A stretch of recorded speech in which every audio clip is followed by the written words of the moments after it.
that we are all being built up to be a temple of the Holy Spirit in love. That there's this giant house of prayer that God's building on the earth. And it involves every single believer, every single local church, every single ministry. It's all being built up to be a giant house of prayer for this global incense movement. And it's in Malachi chapter 1 where it says, and from the rising of the sun to the setting of the same, my name will be made great among the nations, and pure grain offering and incense will be offered in every place. And so this is the movement. This is why we do what we do. Because we are culminating into this final theme, this final thing of Jesus returning. We're lovesick for His return. He cannot return until we complete this task, which is every tribe and from every tongue that there would be incense arising. And so one of the things I always love to say is that we're a prayer movement that births an awakening. An awakening that thrusts forth a missions movement that ushers in the return of Jesus. Simply this, John Piper says, he says, missions exist because worship doesn't. And what we're doing on this earth is instituting the worship of Jesus all across the place. That's why we want revival. They said, in the days of revival, in the days of Charles Finney, George Whitefield, they said you could trace where they had the revival meetings, like you could trace it along a map because you could walk in all the cities that they went through, and all the bars and all the brothels will be closed down, and there'll be hymns. Everyone will be singing hymns in the city because they'd be encountering God. Genuine salvations. And in that same way, when we see a revival being orchestrated, we're going to see stadiums filled. It's not just going to be because it's cool, it's a good idea, it's because there's going to be worship that ascends from those stadiums. And it's going to be happening all across the earth. So what we're doing in Northern California is just a little pixel in the giant painting of what God's doing. The picture, I guess, is the pixel. The giant picture of what God's doing on the earth, which is He's restoring His throne. He's restoring the worship. This is what Jesus sought to do when He returned. He wanted a people unto Himself, a kingdom of priests. That's what we were all supposed to be. Even in the days of Moses, all the people were supposed to go to the mountain. But then they refused because of their fear, and then they gave up their priesthood. And that's why in the new covenant, He says, you are all a kingdom of priests to me. And so, I want us to kind of get this grand narrative or this story and put it into our hearts. And kind of cast a vision upon why am I doing what I'm doing? Why am I in a prayer room? Sometimes it's like not even college campus. It's even harder because it's like in college campus at least you have like a little vision. Like you want to see revival in a college campus, but why are you in a prayer room just playing the guitar? It's because there's incense arising, and there's a global worship. That's right. I remember one of my friends. She was like a super talented worship leader. Ashley, she was part of Luke 18 Acts, and then she's really talented, and she could have like released CDs and albums.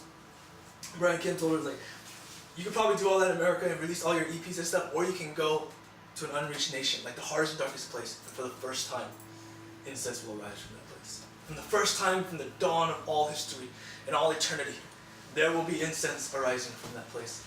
And that's the vision that I want us to get ourselves to. Is we're part of this global worship and prayer movement. Everything that we're doing on our college campuses, in terms of wanting to see revival people saved, is unto this one thing, the worship of Jesus.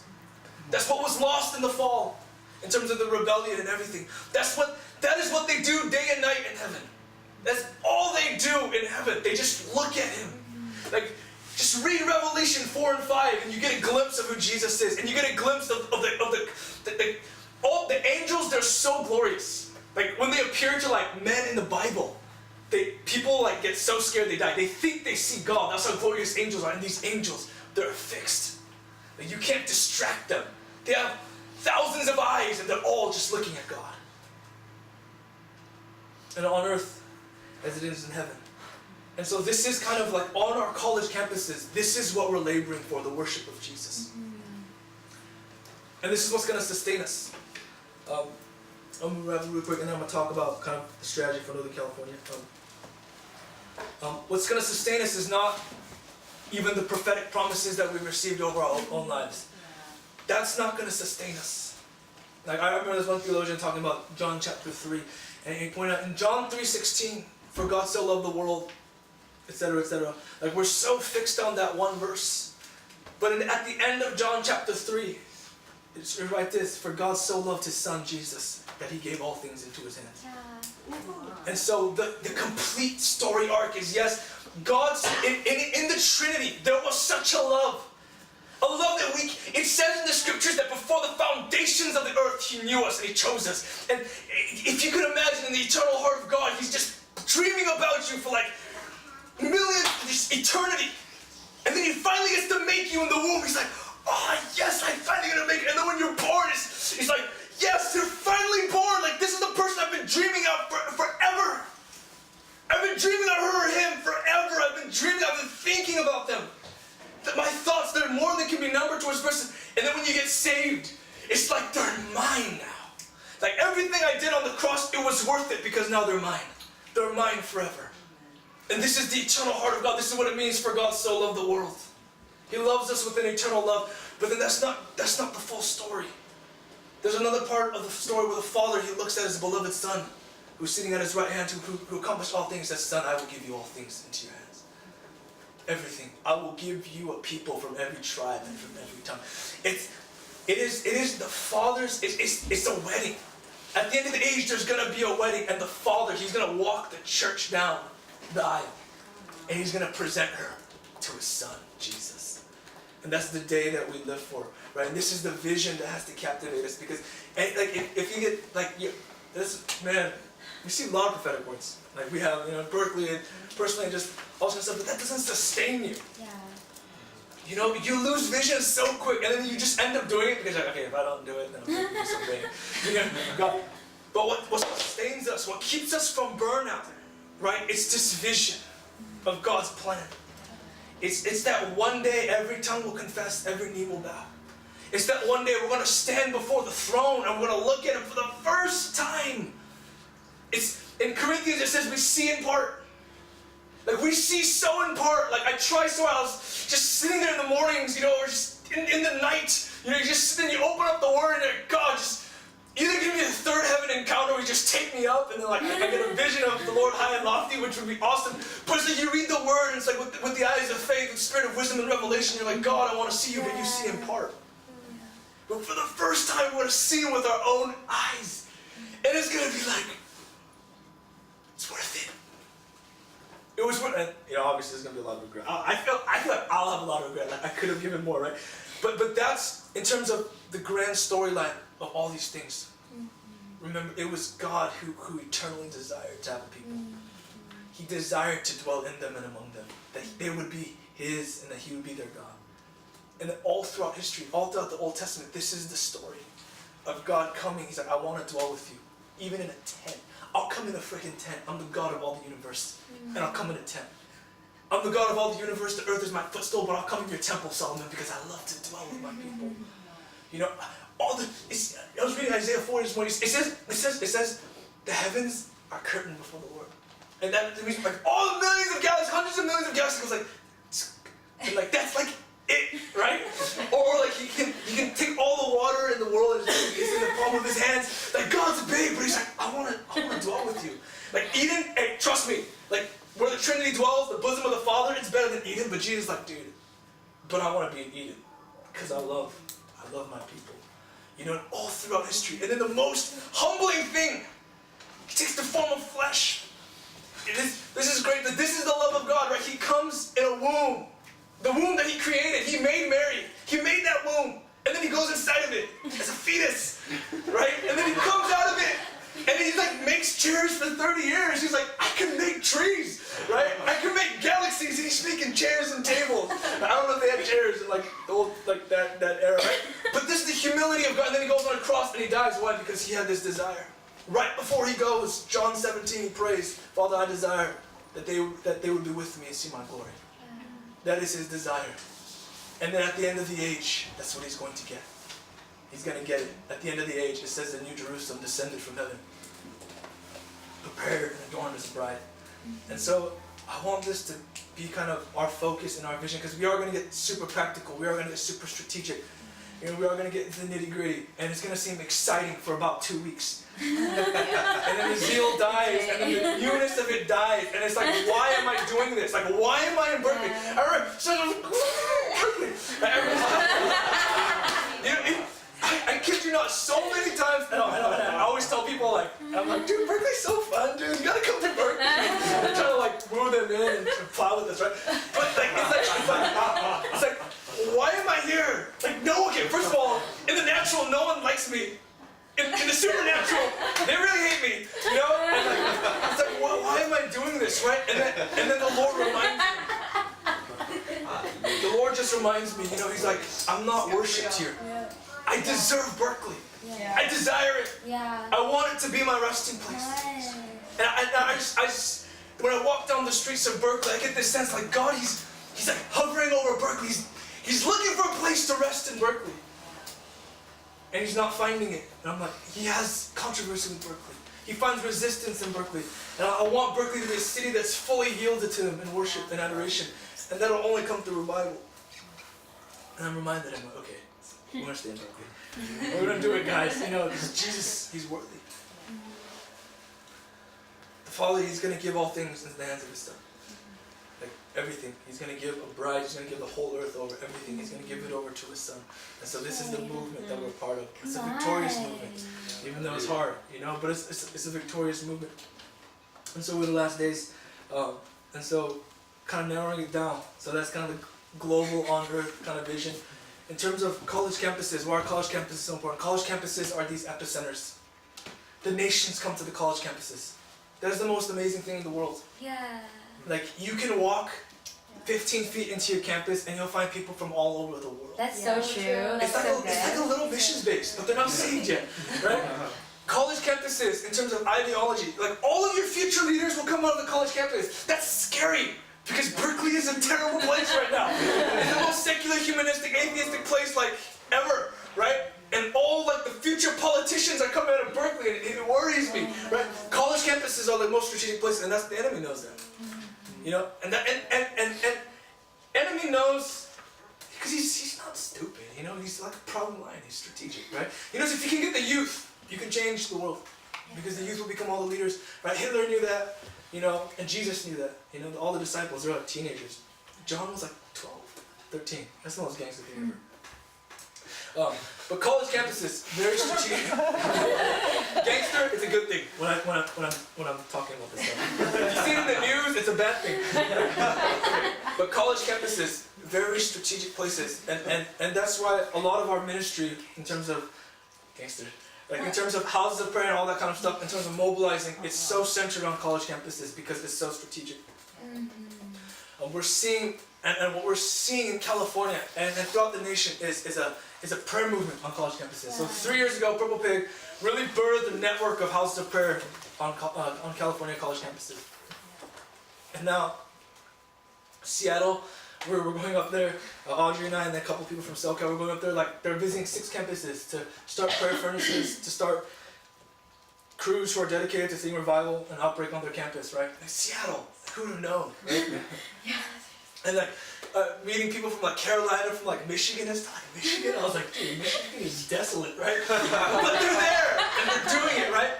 And so God's really, He's doing it. And so we're just joining in on what God is doing in our generation. That's right. And what I believe it. I believe that this prayer movement, obviously, the prayer is not just a means. The prayer is going to be the ends. The whole thing is, it's going to end up in the worship and prayer movement. At the end of the age, there's going to be no more stadiums for evangelism, right? There's going to be no more crusades. You know, there's just going to be giant worship and prayer. It's going to be awesome and fun. But this prayer movement, you know, we're tilling the ground for the greatest revival that the world has seen. The prophets are saying that there's going to be 2 billion soul harvest. 2 billion souls. I can't even fathom how much 2 billion souls is. It's like when like 20 people get saved a year. It's like, yes, like God really moved, right? And then like 15 of them just came from other churches anyways. But like, seriously guys, 2 billion souls. 2 billion souls. That's like a third of the earth. That's what they're saying. And we're going to see the greatest missions movement. A missions movement that will release that. The greatest missions movement that the world has ever seen. And we're going to go to the ends of the earth. And it's going to be like the student volunteer movement again. It's going to be like students, You know, they're going to be like, I don't care. You know, I don't care about the American dream. I'll give my life away. Even if I die in 5 years or 2 years or 3 years. And it's all culminating in preparing the bride for the bridegroom. And preparing the temple. It's preparing the global worship and prayer movement for the return of Jesus. It's going to be really fun. And so, for Northern California, so we're tracking on the vision. We're going big to like more specific, okay? But regards to Northern California, the sense that we've been getting is that we're in the season of conquest. And the Lord spoke to us in March. He said, I remember we were doing this tour called Rise Up. Like, cigarettes, they're super clever with names and they came up with it. Because they're like, yeah, Berkeley's activists, you know, like they're gonna rise up, right? Like they're activists, right? And I was like, dude, awesome, let's do it. And I was praying, and it was day of, and I was just seeking the Lord in the hills where Mario Murillo prayed, because I pretend like I'm like 1% of Mario Murillo. I'm just like, I just need the tail of his anointing to see what's gonna happen in Berkeley, right? But I just went there, and the Lord was like, the rise up, and he gave me a scripture, and it was when all Israel rose up as one man for battle, right? And the Lord says, if Northern California can rise up as one man, it will take the land. So a little bit of Northern California, and then we're going to strategize, okay? So I hope I'm not losing you guys. All right, but in the book of Numbers, right? There was the book of Numbers. Is it Numbers? Yes, it's Numbers, right? And so, but pretty much throughout the Old Testament, right, or the first 5 books of the Bible, Israel gets delivered. Or the Hebrews at that point, they get delivered. They get delivered from Egypt. And they're about to go into the promised land, and they send these spies. They send 12 spies, right? And then 2 of them, Joshua and Caleb, they come back and like, the land is good. Let's take it. And the other 10 is like, no, we can't take it. There's giants in the land. There's giants in the land. We're not going to do it. We can't take it. And then they convince all the people not to do it. And God goes, because you rebelled against my word, you're going to wander in the desert for 40 years. And only Joshua and Caleb are going to see the land. Right, and so this entire generation, they were bred for war, right? There was an entire generation that their purpose was warfare. Like coming out of Egypt, they were ready to go to war. And they gave up their entire inheritance because they didn't want to fight. And this entire army, 600,000 men, that's just the men, all die in the desert. And then comes a new generation, right? But Caleb, he never wandered in the desert. I bet, like Caleb and Joshua, because you can tell in his prayer later in the scriptures, every single day they were thinking about the promised land because they saw it. Right? They saw it with their own eyes. They saw like what it could be if we settled in this land. They saw the fruit and the milk and honey and all that kind of deliciousness, right? And they didn't even see the giants. They were like, we'll take them out, it doesn't matter. But they saw the land, and they never wandered for 40 years. That was all they were thinking about for 40 years as they're walking. They had this vision in their hearts and their minds, right? And for me, and for a number of us, and for all of us even, if you've read Stories of Revival, we have this vision, right? 3 years ago I saw something tremendous, especially when the prayer movement was taking off. It was a move of God. You know, obviously it's still a move of God, but like, sometimes, you know, there's seasons where the Lord's like, hey, go and plow, you know, and there's seasons where the Lord breaks open the heavens, and it was one of those times, right? It was just amazing to see people rallying, young people getting together, fasting and praying, and things breaking open. And I remember being in that, and I wrote down, I said, God, I've seen what you can do in a generation, I can never go back. And I remember sitting in that room, I said, I will take Berkeley. Lord, give me Berkeley. And I remember praying that, and ever since those days, I've been praying, Lord. And so, Caleb comes back after 40 years. They're at the brink of the Canaan, right? And he looks at Joshua and he goes, Moses promised me this land 40 years ago. I'm 85 years old. I can still fight. I'm still strong. Give me this hill country. Give me my inheritance, right?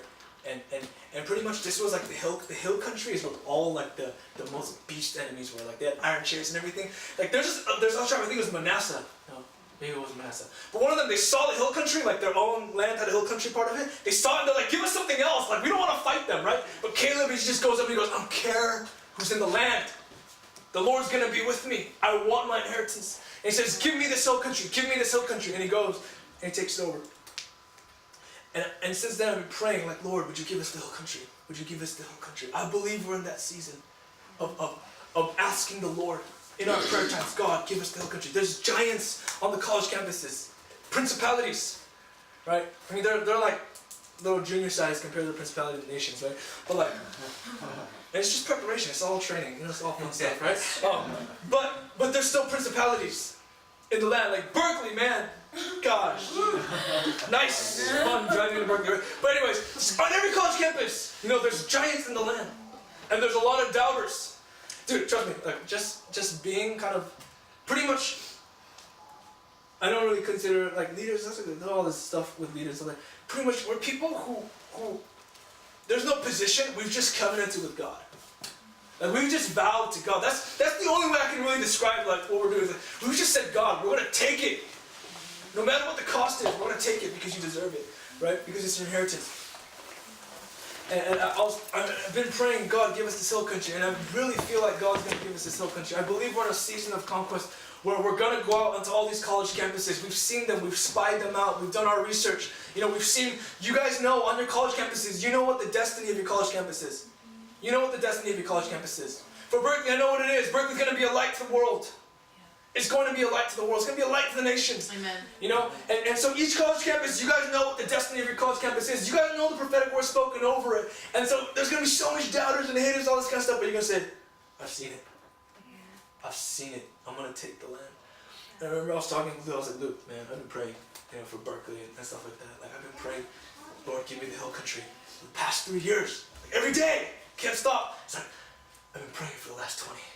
And like, literally, and he was like, I've been praying for a generation to rise. Like that egg ball, that whole thing, and his prayers, I really believe, and not to honor a man, like so to speak, like in a weird way, but in a good way. I believe this prayer movement is birthed from his loins because he's been praying for the youth of America for the past 20 years.